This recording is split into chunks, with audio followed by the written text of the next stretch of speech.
आदरणीय अध्यक्ष महोदय और सभागार में उपस्थित विद्वान साथियों,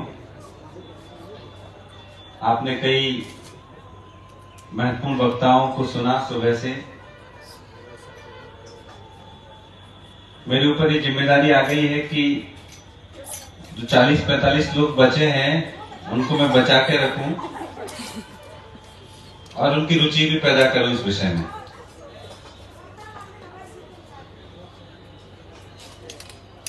शुरू में एक दो बातें गोष्ठी के बारे में।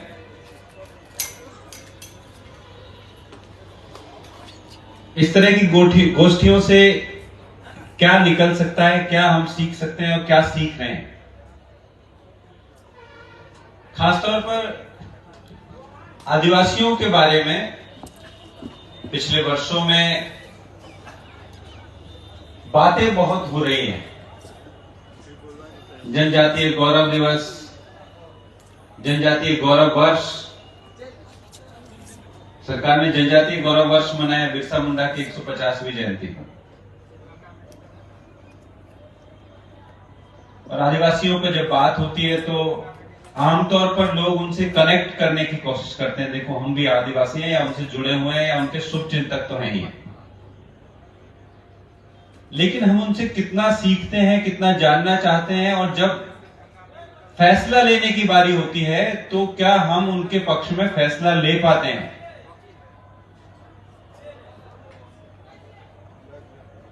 मसलन दो आदिवासी दृष्टि से देखूं तो दो सीमाएं मुझे, माफ कीजिएगा सर, आपने बहुत मेहनत की, बहुत अच्छा आयोजन किया है, पर दो सीमाएं मुझे, एक तो विद्यार्थियों की अनुपस्थिति खल रही है और दूसरा सुबह से मुझे लगता है 10 तो वक्ता बोल चुके हैं लेकिन एक भी महिला नहीं बोली हुई। संचालन की अलग बात है। मुझे नहीं लगता कि बिहार में स्त्री शिक्षा की इतनी खराब हालत है कि एक भी वक्ता हमको ना मिल सके। आदिवासी दृष्टि से देखें तो महिलाओं का प्रतिनिधित्व बराबर का होना चाहिए या ज्यादा होना चाहिए। और ये बात मैं इसलिए सेमिनार में जोड़ रहा हूं कि जब हम उनकी विश्व दृष्टि पर, बेसिकली स्वाधीनता संग्राम में उनके योगदान या जैव विविधता में या स्वदेशी ज्ञान परंपरा में उनके योगदान की बात करें तो बेसिकली हम आदिवासी विश्व दृष्टि की भी बात कर रहे हैं, आदिवासी दर्शन की बात कर रहे हैं। उसमें कौन सी बातें हैं और उन बातों से हम क्या सीख सकते हैं, समाज को बेहतर बनाने के लिए अपनी अकादमिक दुनिया में क्या जोड़ सकते हैं। तो उनके दृष्टि बिंदु को समझना होगा कि वो चीजों को कैसे देखते हैं, उनकी विश्व दृष्टि क्या है।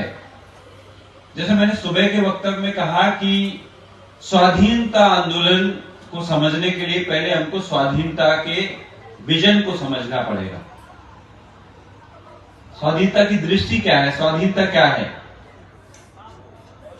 आपने देखा होगा कि आजादी के नारे हमारे विश्वविद्यालय में लगाए कुछ लोगों ने और उसको लेकर बहुत विवाद हुआ कि देश तो आजाद है, किससे आजादी चाहिए, और लोग अभी भी लगाते रहते हैं। तो आजादी बहुस्तरीय है। आजादी की उसका कोई सीमा हम खींच दे कि एक आजादी हमको मिल गई, एक स्तर में हम आजाद हो गए तो खत्म हो गए हमारी मुहिम। गुलामी की हर जंजीर को तोड़ना है। और ये दर्शन पहल हमको आदिवासियों से मिला। और ये प्रशंसा के लिए नहीं कह रहा हूं मैं कि मैं आदिवासियों से प्रेम करता हूं इसलिए मैं ऐसा कह रहा हूं। ये साक्ष्य मौजूद है इसके। तिलका मांझी के बारे में आप सब कुछ जानते हैं। पहाड़िया आंदोलन है और बहुत सारे आंदोलन है। मेरे पास बहुत लंबी सूची है आंदोलनों की, लेकिन अब उस सूची के बारे में बात नहीं कर रहा। उनमें से सिर्फ विस्तार से उनको समझना है। अगर औपनिवेशिक भारत में आदिवासी आंदोलनों को दो भागों में बांटकर समझ सकते हैं। एक वो आंदोलन है जो आदिवासी इलाकों में बाहरी दखल के खिलाफ शुरू हुए, दूसरे आदिवासियों के सुधार आंदोलन है। दो प्रकार के आंदोलन है। आदिवासी इलाकों में बाहरी दखल से तात्पर्य है कि आदिवासियों को आमतौर पर बाहरी समाज से उनका कम संबंध रहा, इसलिए जब दलितों के बारे में अध्ययन करें, पिछड़ों के बारे में अध्ययन करें और या स्त्रियों के बारे में अध्ययन करें, तो हम आमतौर पर आदिवासियों को उनके साथ क्लब कर देते हैं कि ये सब हाशिए के लोग हैं, तो इनकी समस्याएं एक जैसी हैं। दलितों को, पिछड़ों को और स्त्रियों को उसी समाज में रहना पड़ता है जिसमें उनके शोषक हैं। आदिवासियों को उस समाज में नहीं रहना पड़ा। आदिवासी उससे बाहर रहे, अलग रहे हैं, और इसलिए वो अपने इलाकों के शासक, एक तरह से कह सकते हैं अपनी मनमर्जी के मालिक रहे हैं। और जब भी कोई बाहर से आया और बाहर के व्यक्ति ने उनकी जिंदगी में दखल किया, तो उसके खिलाफ आदिवासियों ने प्रतिरोध किया है। और इसका सिलसिला तथाकथित पौराणिक युग से शुरू हो गया। मिथकों को डिकोड करने का समय है। जिन मिथकों के बारे में हम कोई कथा सुनाते हैं, हम कोई धार्मिक अनुष्ठान में जिन मिथकों के माध्यम से अनुष्ठान को पूरा करते हैं, उन मिथकों को डिकोड करने की आवश्यकता है कि उसका आशय क्या है, किन लोगों ने वो मिथक रचे और किस उद्देश्य से रचे। जैसे एक मिथक है कि ऋषि मुनि लोग जंगलों में तपस्या करते थे और असुर आकर उनको तंग करते थे। एक मिथक आपने सुना होगा, असुर, राक्षस। राक्षस कौन है? जो राजा महाराजाओं या ऋषि मुनियों को तंग करते हैं, परेशान करते हैं। अब ये मिथक रचा किसने और इसको डिकोड हम कैसे कर सकते हैं? ये मिथक बाहरी समाज के लोगों ने रचा और इसका आशय यह है कि आर्य लोगों ने उन आदिवासी इलाकों का में अतिक्रमण करना शुरू किया, उनकी बहन बेटियों के साथ छेड़खानी शुरू की, उनके जंगलों पर कब्जा करना शुरू किया, उनको परेशान करना शुरू किया। और जब कोई आपके घर में आकर आपको तंग करेगा तो क्या करेंगे आप उसको घर से बाहर निकालने की कोशिश करेंगे। यही आदिवासियों ने किया। तो उनको चित्रित कर दिया गया असुर, राक्षस। अब इस दृष्टि से आप तमाम ग्रंथों को पढ़िए और मिथकों को डिकोड करिए कि उनका अर्थ क्या है। और असुर तो एक कम्युनिटी भी है, आप में से बहुत सारे लोग जानते होंगे। असुर एक समुदाय है जिनको झारखंड में प्रिमिटिव ट्राइब, आदिम समूह के रूप में दर्जा प्राप्त है। असुरों ने सबसे पहले भारत में लोहा गलाने का काम शुरू किया। सबसे पहले, जब आधुनिक मशीनें नहीं थी तब भी वो लोहा गलाते थे।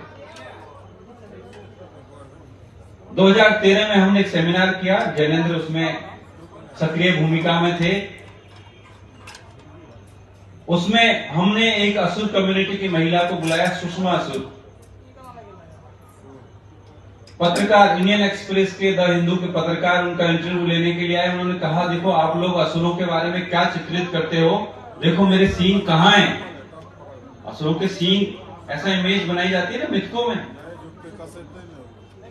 असुर और राक्षसों के बारे में। तो वहां से हमको शुरू करना पड़ेगा और फिर समझना पड़ेगा कि आदिवासियों का दर्शन क्या है, उनकी मूलभूत समस्याएं क्या है। सच कहूं तो 200 साल से पहले उनकी कोई बहुत बड़ी समस्या नहीं है, क्योंकि वो इस गणित में शामिल नहीं हुए जो अभी अर्थशास्त्रियों का गणित है, सांख्यिकी है, पर कैपिटा इनकम, जीवन के लिए क्या क्या चीजें होनी चाहिए। अब बाहर के समाज शास्त्री इसको ये साबित कर सकते हैं कि वो बहुत पिछड़े हुए थे और इस तरह से तो वो मर जाते, खत्म हो जाते। हमने उनको बचा लिया। लेकिन वास्तव में बचाया है या विनाश किया है, ये स्वतंत्र अध्ययन का विषय है। आप लोग तो अभी आए, वो तो 50,000 साल से यहां पे रह रहे हैं, पहले किसने बचाया? और सेंटिनलीज द्वीप, अंडमान निकोबार, आप में से कुछ लोग एलटीसी में घूमने जाते होंगे, वहां पे एक सेंटिनलीज द्वीप है। ये द्वीप, ये नाम भी बाहर के लोगों के द्वारा दिया गया है, अंग्रेजों ने दिया है। उस सेंटिनलीज द्वीप में आज तक कोई भी नहीं गया। उसकी आबादी 100 से कम है और वो लोग हजारों साल से वहां पे रह रहे हैं। उनको आज तक बाहर की कभी जरूरत भी नहीं पड़ी। उन्होंने लोहा भी पहली बार तब देखा जब उनके द्वीप के पास में एक जहाज आकर टकरा गया और उसमें देखा उन्होंने कि अच्छा ये कोई और चीज है। अब तक वो पत्थर का इस्तेमाल करते थे, लेकिन किसी बीमारी से नहीं मरे, बिना पैसे के नहीं मरे। आदिवासियों ने अपना ऐसा सिस्टम विकसित किया कि जिससे वो हजारों वर्षों से न केवल खुद को बचाते आए हैं, बल्कि इस पृथ्वी को, इस सृष्टि को भी बचाते आए हैं, वनों का संरक्षण करते आए हैं, जैव विविधता का संरक्षण करते आए हैं। और इस ग्रह के लिए जो सब कुछ जरूरी है उसके साथ में उन्होंने कोई छेड़खानी नहीं की। उन्होंने उनके जीवन में जो बाहरी हस्तक्षेप शुरू हुए, जो सबसे पहले अंग्रेजों ने किए, उनके साथ साथ भारतीयों ने भी किए, उसके खिलाफ प्रतिरोध करना शुरू किया।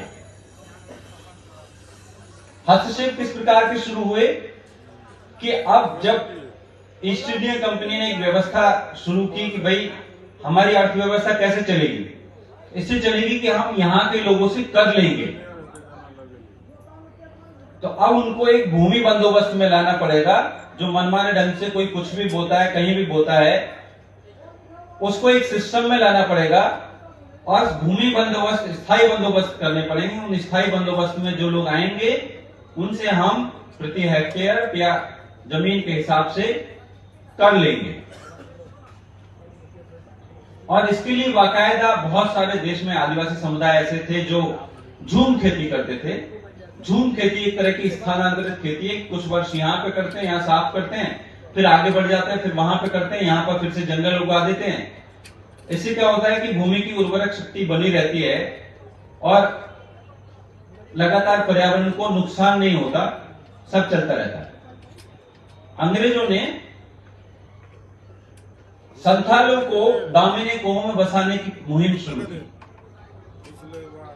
दामिनी कोह राजमहल की पहाड़ियों के पास एक इलाका है। वहां पे उनको कहा कि आप अलग अलग जगह भटकते रहते हो, आपकी कम्युनिटी पूरी एक जगह रह सकती है और यहाँ खेती के लिए बड़ा अच्छा है, आप यहाँ खेती कर सकते हैं। वहां पे बसाया और फिर उनसे कर लेना शुरू किया। ये सिर्फ संथालों की कहानियां नहीं है, पहाड़िया कम्युनिटी की भी यही कहानी है, मुंडाओं की यही कहानी है।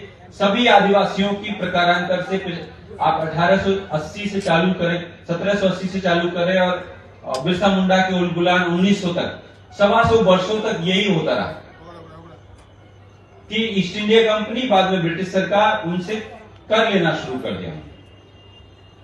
अब आप जमीन से अन्न उपजाते हैं, जमीन को खेती के लिए तैयार करते हैं, अपने खून पसीने की कमाई से परिवार के लिए अन्न उपजाते हैं और उसमें से एक हिस्सा आपको ऐसे व्यक्ति को देना पड़े जिसका कोई रोल नहीं है इसमें, तो क्यों देंगे? तो जाहिर सी बात है उसका विरोध करेंगे। पहला विरोध उस अन्यायपूर्ण कर व्यवस्था के खिलाफ जो ईस्ट इंडिया कंपनी और बाद में ब्रिटिश सरकार ने उनके जीवन में लागू की। दूसरा विरोध, जब उन्होंने ये लागू किया तो उन्होंने जमींदारों को पोषित किया, ईस्ट इंडिया कंपनी ने और बाद में ब्रिटिश गवर्नमेंट ने, कि जमींदार मध्यस्थ हो सकते हैं जो किसानों से, काश्तकारों से कर ले और हम तक पहुंचाएं। तो जमींदारों और साहूकारों का भी दखल शुरू हो गया। ईसाई मिशनरियों और हिंदू धर्म सुधारकों का भी दौर शुरू हो गया। इन सभी लोगों ने आदिवासियों की जिंदगी में दखल करना शुरू कर दिया, आदिवासियों को दिक्क करना, परेशान करना शुरू कर दिया। इसलिए इनका सम्मिलित नाम उन्होंने रख दिया दिक्कू। दिक्कू मतलब जो दिक्क करे, जो परेशान करे। कौन कौन है उसमें? उसमें अंग्रेज शामिल है, उसमें अंग्रेजों की पुलिस व्यवस्था शामिल है, जमींदार, साहूकार और धर्म सुधारक, इसमें ईसाई मिशनरी और हिंदू धर्म सुधारक सभी लोग शामिल हैं। इन्होंने परेशान करना शुरू किया उनको, इसके खिलाफ उन्होंने आंदोलन करना शुरू किया। और वो आंदोलन केवल स्थानीय नहीं थे, उन आंदोलनों का दायरा बहुत व्यापक था। संथाल हूल का के बारे में बहुत विस्तार से इतिहासकारों ने लिखा है। संथाल रेबेलियन नाम से काफी किताबें उपलब्ध है, वो देखने चाहिए। उसका नेतृत्व सीधो कानो, चांद भैरव, 4 भाइयों ने किया। फूलो झानो जो उनकी बहन थी, उन्होंने भी उसमें हिस्सेदारी की। और ये सारे के सारे लोग उस लड़ाई में मारे गए। और इनके अलावा उसमें 20,000 लोग और मारे गए, जिसमें सिर्फ संथाल नहीं है, मुंडा भी है और दूसरे जिनको आजकल वहां पर कुछ कहते हैं, जो मतलब पुराने रहने वाले हैं झारखंड के, लेकिन वो आदिवासी नहीं है, उन्होंने भी हिस्सेदारी की। क्योंकि सभी की जमीन का सवाल था, सभी की अस्मिता और अस्तित्व का सवाल था। आंदोलन बड़ा होता चला गया। उन्होंने जो आंदोलन शुरू किया 30 जून 1855 को, इसलिए उसको हूल दिवस के नाम से मनाते हैं। और इतना बड़ा हुआ कि 20,000 लोग मारे गए और करीब 60-70 हजार लोगों ने उसमें हिस्सा लिया। और उसका प्रभाव बहुत व्यापक हुआ। क्या प्रभाव हुआ कि संथालों ने इतना बड़ा आंदोलन किया, उनके नेतृत्व में हुआ, तो अंग्रेज सरकार को संथाल परगना टेनेंसी एक्ट लाना पड़ा, संथाल परगना काश्तकारी अधिनियम, जिसमें कि आदिवासियों की जमीन को लेकर के कुछ शर्तें निर्धारित कर दी गई कि ऐसे नहीं ली जा सकती, ऐसे उनके ऊपर शासन नहीं किया जा सकता। और साथ ही साथ ये संथाल हूल या उससे पहले का पहाड़िया आंदोलन, ये सब आने वाले उलगुलान के लिए भी प्रेरणा स्रोत बने। उलगुलान जो डोंबारी गुरु पर बिरसा मुंडा ने शुरू किया 19वीं सदी के आखिरी दशक में। उलगुलान मतलब महातूफान, बहुत बड़ा तूफान, बहुत बड़ा आंदोलन। एक तरफ ये सारे आंदोलन है जो बाहरी दखल के खिलाफ है, दूसरी तरफ कुछ ऐसे आंदोलन है जो सुधार के लिए है, क्योंकि आदिवासियों में बहुत सारी बुराइयां भी व्याप्त हो गई। मसलन नशाखोरी की समस्या हो गई, डायन प्रथा की समस्या हो गई। इसलिए आदिवासियों का अध्ययन करते वक्त किसी भी नॉस्टैल्जिक स्थिति में जाने की आवश्यकता नहीं, वहां सब कुछ अच्छा ही अच्छा है। नशा प्रथा है तो है, पहले से है, लेकिन इस नशे को लेकर आदिवासियों का नजरिया अगर जानना है तो संविधान सभा की बैठकों में इस पर बहुत बहस हुई कि आदिवासियों को क्या रखने का अधिकार देना चाहिए, क्या नहीं देना चाहिए, उनका नशा किस प्रकार का है, उसके क्या पक्ष है क्या विपक्ष है। और साथ ही साथ डायन प्रथा, इनको लेकर के झारखंड के इलाके में ताना भगत का जो आंदोलन चला, राजस्थान में गोविंद गुरु का आंदोलन चला मानगढ़ में। राजस्थान और गुजरात के बॉर्डर पर मानगढ़ का पहाड़ है, वहां पे भीलों को गोविंद गुरु ने एकजुट किया और जगह जगह पर उनके सुधार आंदोलन चलाए। ये सुधार आंदोलन आमतौर पर दयानंद सरस्वती या बाद में महात्मा गांधी उनके सुधार आंदोलनों से प्रभावित थे। लेकिन इन सुधार आंदोलनों और जो औपनिवेशिक सत्ता के खिलाफ आंदोलन थे, उन्होंने भारत की स्वाधीनता के सपने को व्यापक किया, भारत की स्वाधीनता के विजन को व्यापक किया। और इनकी लड़ाई किस प्रकार की थी, इसको लेकर जो संथाल हूल है, संथाल हूल को लेकर के किताब लिखी गई एनल्स ऑफ रूरल बंगाल। उसमें विलियम बिल्टन हल्टर जो उसके लेखक है,